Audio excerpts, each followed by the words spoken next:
दया तिचे नाम भूतांचे पालन अनेक निर्दळन कंटकांचे धर्मनीतीचा ऐकावा व्यवहार निवडिले सार असार ते पाप त्याचे नाम न विचारिता नीत भलतेच उन्मत करी सदा धर्मनीतीचा ऐकावा व्यवहार निवडिले सार असार ते तुका म्हणे धर्म रक्षावयासाठी तुका म्हणे धर्म रक्षावयासाठी देवासयाटी जन्म घेणे धर्मनीतीचा ऐकावा व्यवहार निवडिले सार असार ते पांडुरंगा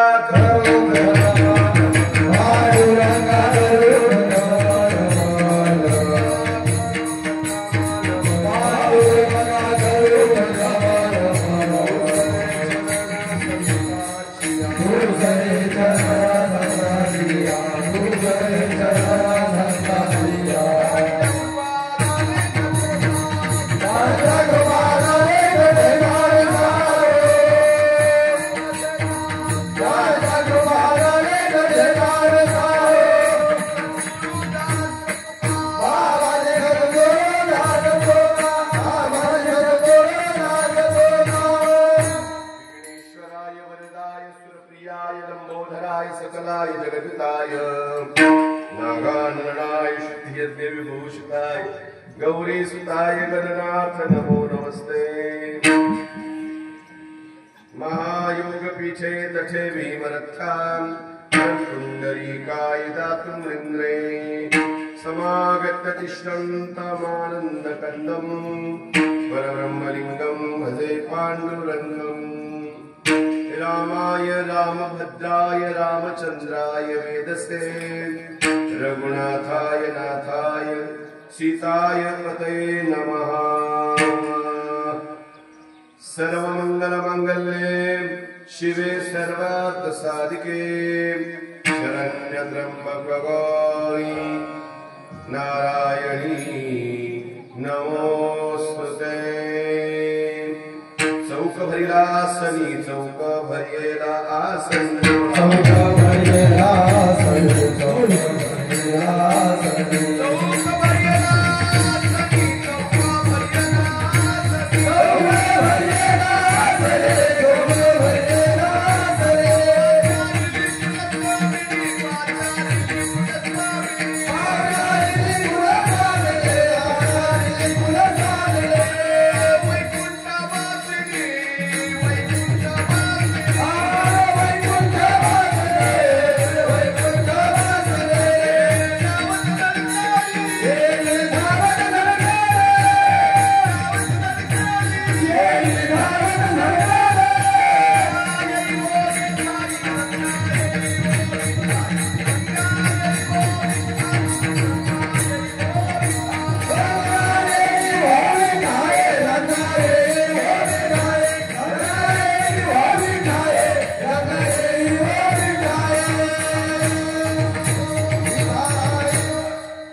धर्मनीतीचा ऐकावा व्यवहार निवडिता सार असार ते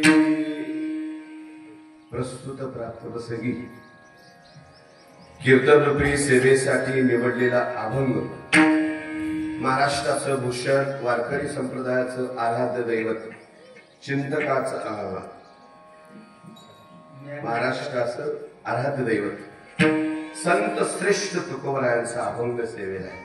कारण राष्ट्रीय ज्ञानोबाचा अभंग घेतला होता त्यामुळे चैतन्याचा जिव्हाळा कैवल्याचा पुतळा अशी म्हणायची सवय.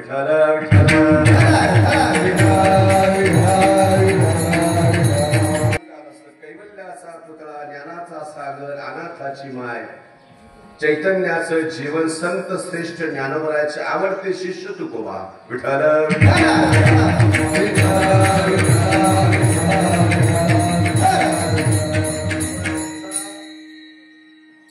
जन्माचं महत्व किंवा जन्म प्रकरणातील निवडलेला सुंदर असा रामजन्मोत्सवाच्या निमित्ताने निवडलेला अभंग महाराष्ट्र नव्हे तर जगामध्ये देखील रामजन्मोत्सव आता होऊ लागला याचा फार मोठा आनंद आहे.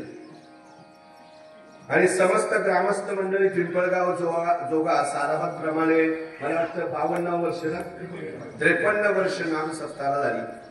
म्हणजे माझ्याही जन्माच्या अगोदर म्हणजे माझा जन्म 74चा आणि त्याच्या अगोदर बरोबरीने आम्ही चाललेलो आहे. तसं माझं आता वय 52 म्हणाय काय हरकत नाही.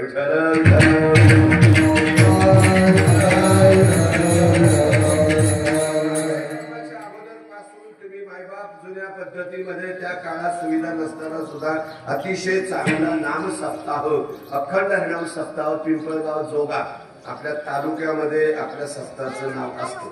सातत्याने मी जुन्या काळात मी ऐकत आलो आजही ऐकत आलेलो आहे. आणि जोपर्यंत चंद्र सूर्य आहे तोपर्यंत या नाम सप्ताहाचा नाव लौकिक समस्त ग्रामस्थ मंडळी पिंपळगाव जोगा यांच्या नियोजनाने प्रातस्मरणीय वैकुंठवासी कोंडाजी बाबा डेरे सहाल बाबा वायकर यांच्या आशीर्वादाने चालू असलेला हा नामयज्ञ सोहळा आणि जुन्या लोकातील दिग्गज सर्व आपली वडीलधारी मंडळींनी या कार्यासाठी आपलं आयुष्यभर जे सातत्य ठेवलं आणि त्याचीच परंपरा आपण मंडळी करत आहात. इथे आल्यानंतर आता आदरणीय बबनदादा हंडे ना त्यांची मला आठवण झाली. नाही काय बाबाशी समोर येऊन बसायचे आणि आल्यानंतर त्यांच्या घरी पण आपण खेडा बिडा बांधायला जायचो. त्या किती शेजारी घरी वाटतं ना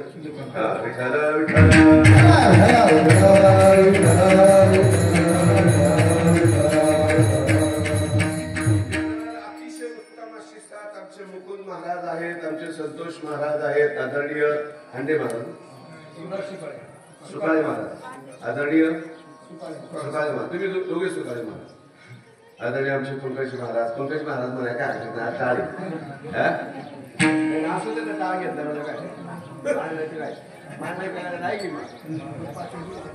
टाळ घेतला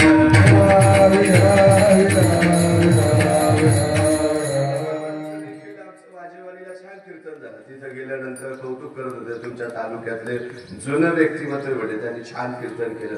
पुण्यवंत पाताळ लोकिनीला या अभंगावर त्यांचं छान कीर्तन झालं. आणि आदरणीय माझ्यावर अतिशय ज्यांचं प्रेम आहे जुनं जाणतं नेतृत्व कर्तृत्व व्यक्तिमत्व कसं असावं आमचे शिंदे पाटील प्रसन्न मुद्रेचा माणूस आहे. सगळ्यांना चहा पाणी रघुनाथ शिंदे पाटील म्हणतो ना विचारा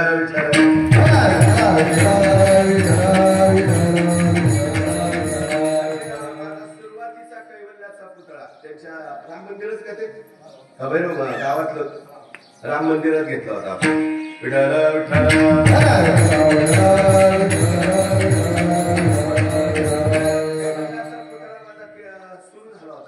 तिसरा चौथा कार्यक्रम असेल त्यावेळेस उदापूरकरांनी त्यांच्या राम मंदिरात आतमध्ये साध्या पद्धतीत पण सुंदर कार्यक्रम झाला. मला चांगलं आठवतं पूर्ण मंदिर भरायचं नाही का. आणि शेवटी कार्याचं कीर्तन केलं होतं का असा माझा होता. आणि या तुमच्या गावामध्ये पहिल्यांदा जे मला येण्याचा योग आला तसा माझे आमचे काका इथे राहतात ते शिरसाट जगनशेठ त्यांच्या त्या आमच्या आजीमुळे आम्ही आई बरोबर इथे या गावात यायचो. पण पिंपळगाव आणि पिंपळगावचं पहिलं प्रवचन आणि कीर्तन मला आठवतं ते आमच्या हंडे साहेबांनी या ठिकाणी मला बोलून तुम्हा मायबाप्पांचं आजपर्यंत जे दर्शन घडतं ते आमचे हंडे साहेब असेल आणि ही आपली मुलं कुठली गावातलीच. अरे वा, एवढीशी लेकरं काय छान असतात नाही का, कौतुक करण्यासारखे. बघा ना काय पुढे शिक्षण आहे का. हो, गावकरी आणि नवीन ही पिढी तयार होते. मला या लहान लेकरांचं लय कौतुक वाटलं. बराच वेळ मी पाहत राहिलो कसे नाचत होते. म्हणजे ताल इतक्या लहान वयात ताल कळालाय, तालाच्या बाहेर जाणार नाही तुम्ही.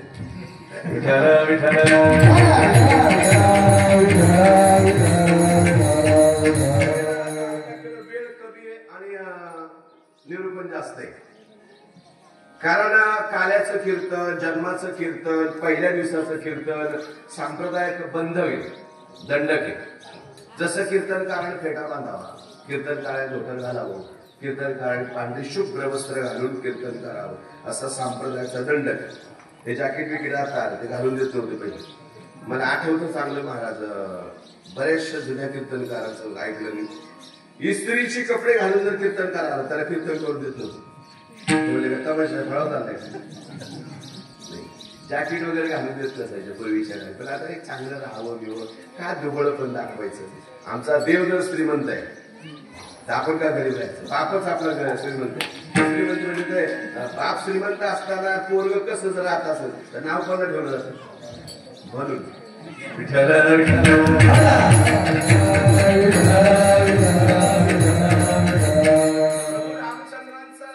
अयोध्येला जर गेले तर तिलक ठेवण्याचा माहिती ना, तिलक सगंध हिऱ्यांचा प्युअर असे हिरे येते. आणि त्या हिऱ्यांची त्या नुसत्या तिलकाची किंमत म्हणजे जो गंध लावला जातो तो चिटकवला जातो गंध, तो गंध 20 कोटीचा आहे. भारतातले जेवढे हिऱ्याचे व्यापारी त्यांनी तो गंध दिलाय. असा तिलक लावतात उभा आणि त्याला असे हिरे मडवलेले, असे कॅरेटचे हिरे, उत्तम कॅरेट. आणि तो 20 कोटीचा आहे. गळ्यातला हार 12 कोटीचा आहे. विठ्ठल विठ्ठल.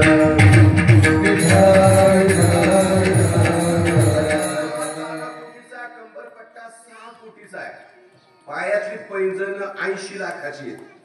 हातातला धनुष्य जवळजवळ 1.5 कोटीचा आहे. धनुष्य दिसता सोन्याचा आहे, 1.5 कोटीचा आहे. जसा बाण जवळजवळ 50,000चा आहे. बाण दिसता 50 नाही जास्त असेल, 50 लाखाचा आहे.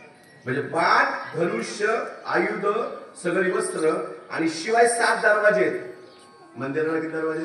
7. आणि प्रत्येक दरवाजा सोन्याचा आहे. त्याला एका दरवाजाला 30 किलो सोनं लागले.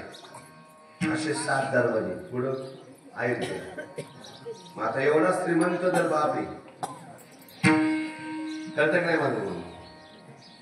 पण लक्षात आलं का तुमच्या, आजही शिकार पुन्हा राम मंदिर होऊन आजही राम तितका श्रीमंत आहे. ज्यांनी रामाला उद्ध्वस्त केलं ते मात्र आजही उद्ध्वस्त आहे. कळला खरा विठ्ठल.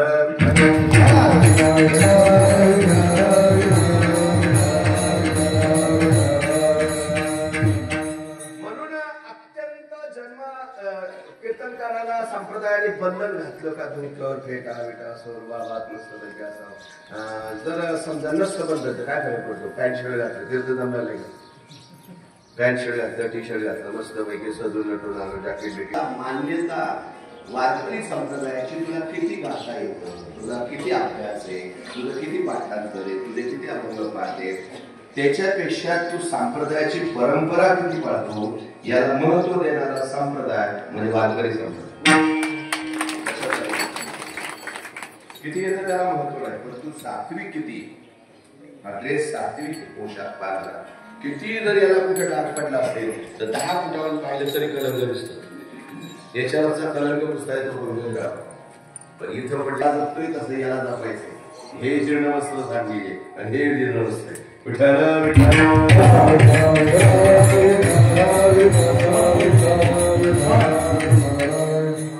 वारकरी संप्रदायात हे जर बंधन घातलं नसतं तर आजच्या दुपारच्या कीर्तनाला बऱ्याच कीर्तनकारांनी बरमुडे घालून कीर्तन केले असते म्हणून बंधन. आणि आपण पाळलं पाहिजे. आणि अजून एक सांगतो, मुलींची कीर्तन नसावीत असं माझं म्हणणं नाही. मुलींची कीर्तन असावी या म्हणतात. ती रोहिणीताई परांजपे कीर्तन करते, ब्राह्मण स्त्री आहे. या मुलींसारखा ड्रेस आहे का? आता अशा या मुली कीर्तन करतात, त्या अशा ड्रेस घातल्यावर फेटा म्हणतात, ते विचित्र वाटतं. ठीक आहे, टाळ घ्यायला ठीक आहे, पण या व्यासपीठावर ते पुढे तुम्ही केलं पाहिजे. तुम्ही लोकांनी सांगितलं असेल ताई तुमचा अभ्यास खूप आहे, पण या पोशाखात उद्या पाहण्याची नजर त्या माऊलीकडे सात्विक तयार होते नववार साडीमध्ये. हो, एका चित्रकाराने जुने जे पहिले फोटो देवांचे छापले किंवा त्यांनी तयार केले, देवांच्या जेव्हा पहिला फोटो तयार झाले त्यावेळेस त्यांनी सगळ्या देवींना नववार साडी नेसवली होती. पहिल्यांदा गोल साडी नेसवली, नंतर त्याने एक स्त्री पूजेला जाताना पाहिली, एक चांगल्या घराण्यातली, हातामध्ये ताट, त्याच्यामध्ये आपलं फुलांची परडी वरडी घेऊन जाताना पाहिलं, तिचं त्याने चित्र पहिलं नाही काढलं.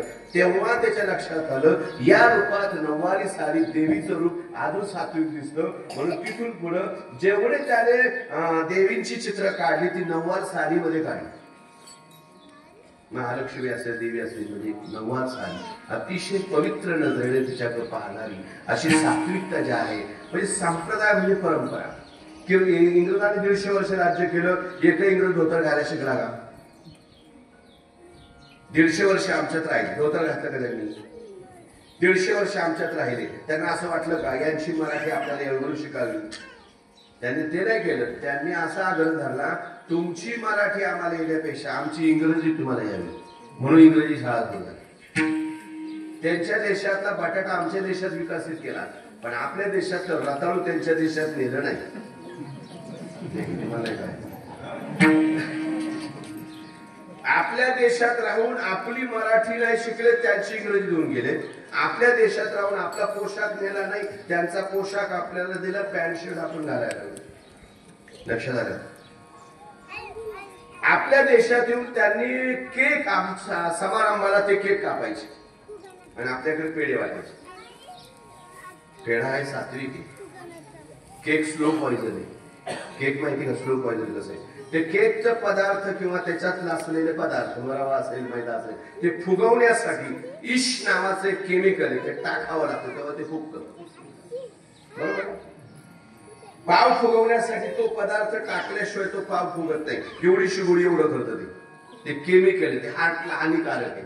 जास्त केक खाणाऱ्याला हार्टचे प्रॉब्लेम आहेत, पण किती जरी पेढे खाल्ले तर त्याला हार्टला त्रास नाही. उलट त्याचं रक्ताभिसरण, सर्क्युलेशन, असणाऱ्या रक्तवाहिन्या सुलभ आणि सात्विक आणि सदृढ करण्याचं काम दूध करतं.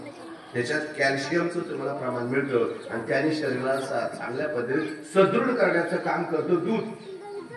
आणि दुधापासून बनवलेला पेढा. आणि दुधाचं वर्णन करताना म्हणे पाहे पा दूध पवित्र आणि गोड. जगामध्ये पवित्र गोष्टी अनेक आहेत, पण त्या गोड नाही. दूध गोड पण आहे, पवित्र पण आहे. सरबत गोड आहे, पवित्र नाही. गोमूत्र पवित्र आहे पण गोड नाही.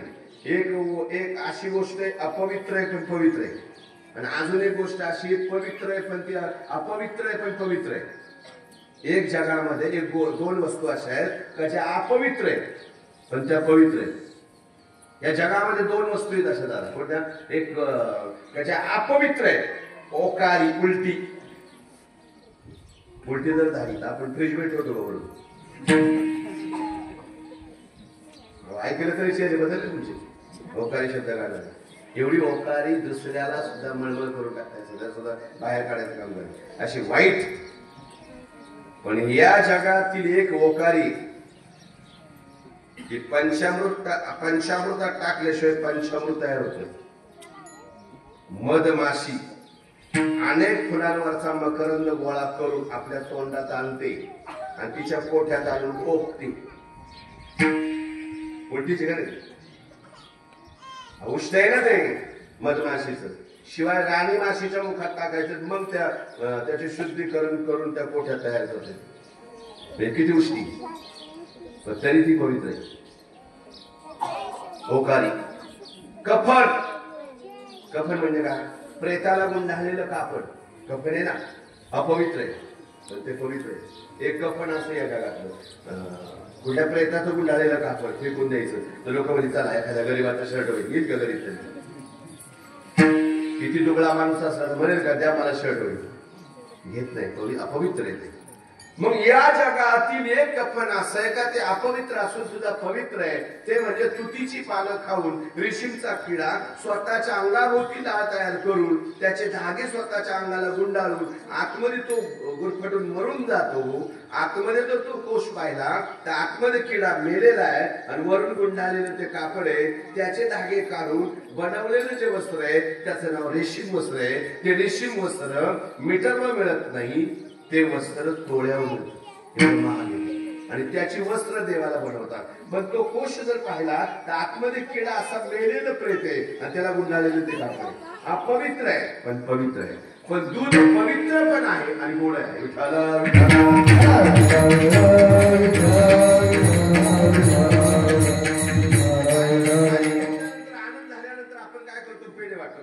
पेढे वाटतो मग आपल्याला गाडी घेतली पेढे वाटतो का पेढा वाटायचा पेढा वाटण्याचा उद्देश काय त्याच्यामध्ये अर्थ असा आहे का पेढा दुधापासून बनवलेला आहे.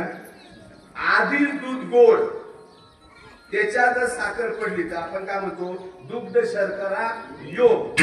आम्ही गाडी घेतली ती गाडी बघायला तुम्ही आलात आम्हाला आनंद झाला त्या आनंदात तुम्ही गोळ झाली तुम्ही आल्यामुळं आनंद वाढला.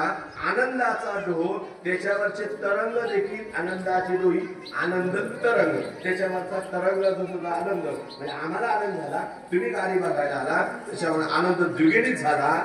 आधीच दूध गोड त्याच्यात पडली साखर असा दुग्ध शर्करा योग आम्हाला आनंद झाला त्या आनंदात तुमच्यामुळे भर पडली हा दुग्ध शर्करा योग झाला त्याचं प्रतीक म्हणजे पेढा दूध आणि साखर. विठ्ठल विठ्ठल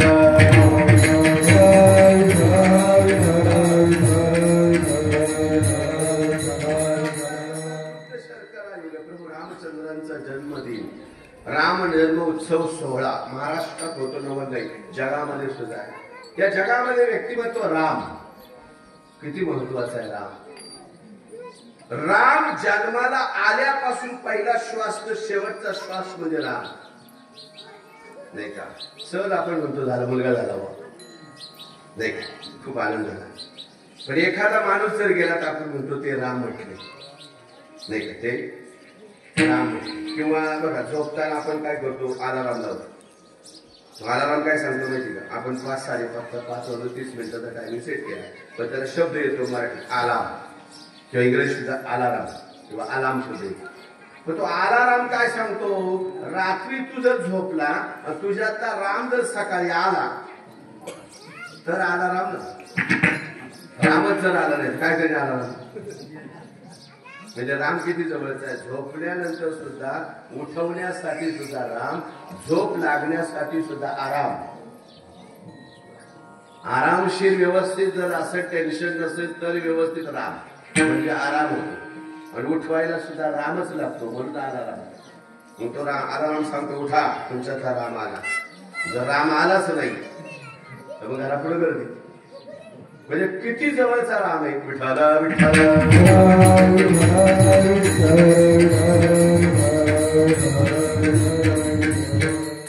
वास्तुशास्त्र सांगतं घरामध्ये प्रभू रामचंद्रांचा फोटो लावा पण महाभारताचा चुकून लावू असं का सांगतो. ज्यांची तुम्ही घरामध्ये प्रतिमा लावता त्या प्रतिमा तुमच्या प्रतिमा बदलत असतात.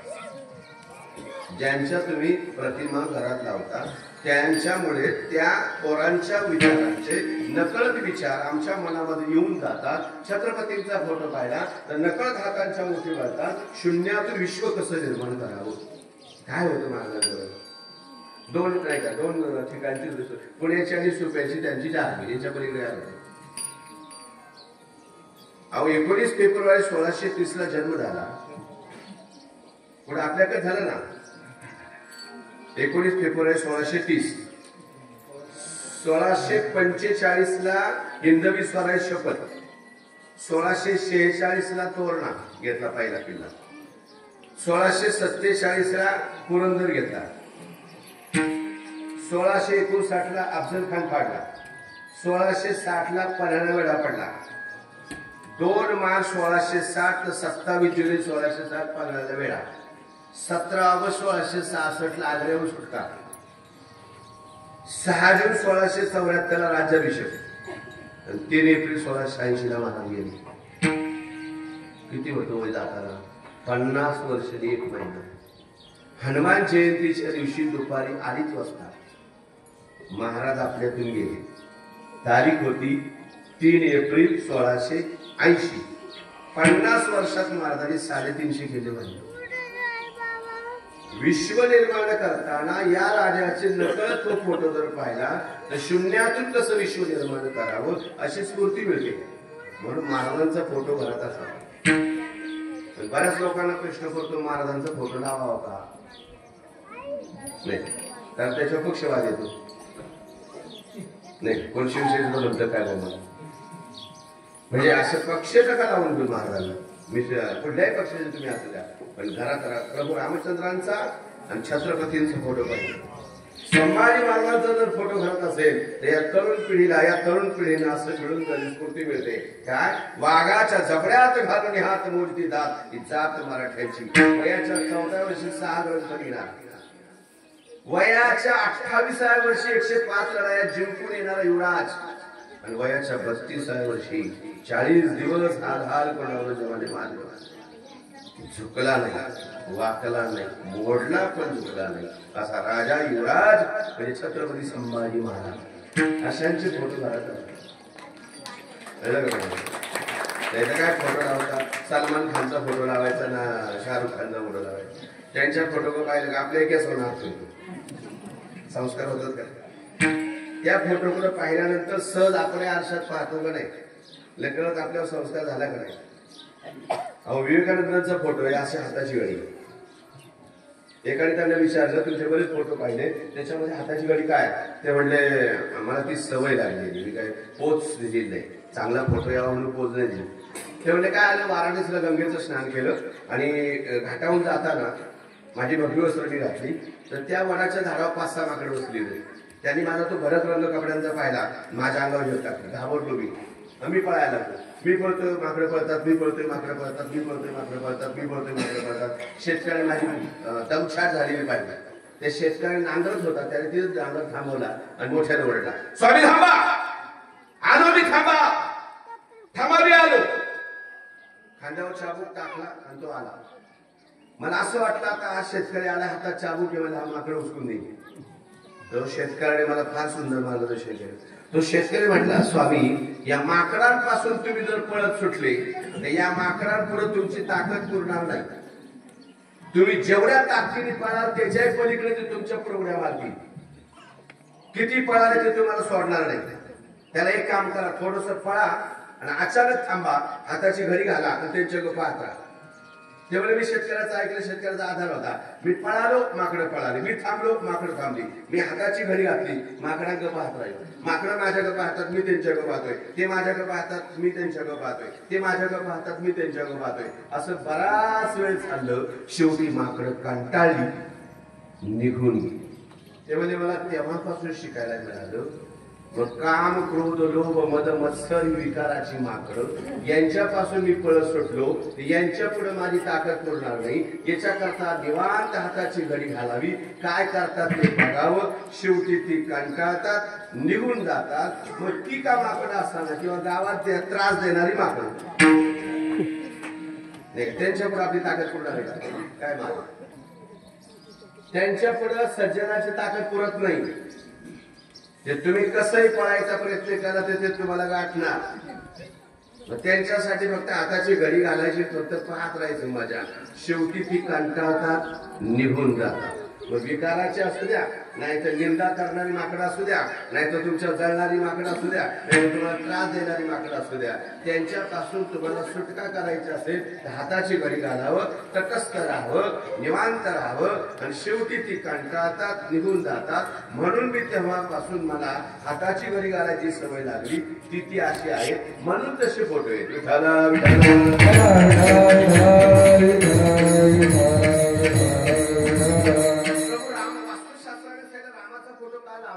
कारण प्रभू रामचंद्रांचं रामायण घरात पाहिजे, महाभारत नाही. रामायण म्हणजे काय? दोन भावांमधलं प्रेम. महाभारत म्हणजे दोन भावांमधला वाद. रामायण म्हणजे काय? दोन भावांमधलं प्रेम. महाभारत म्हणजे दोन भावांमधला वाद. जेव्हा दोन भावांमध्ये प्रेम निर्माण होतं ना, तेव्हा त्या पुरुषांना पुरुषोत्तम म्हटलं जातं. दोन भावांमध्ये वाद होतो ना, तेव्हा विजय कोणाचाच होत नाही. गाईचा चारा गाढवाला घालणं, जिथं फुलं उधळली तिथं गौऱ्या उधळणं म्हणजे महाभारत. म्हणून भावांमध्ये प्रेम राहावं. आणि कसं असावं एक प्रसंग सांगतो ऐका. विठ्ठल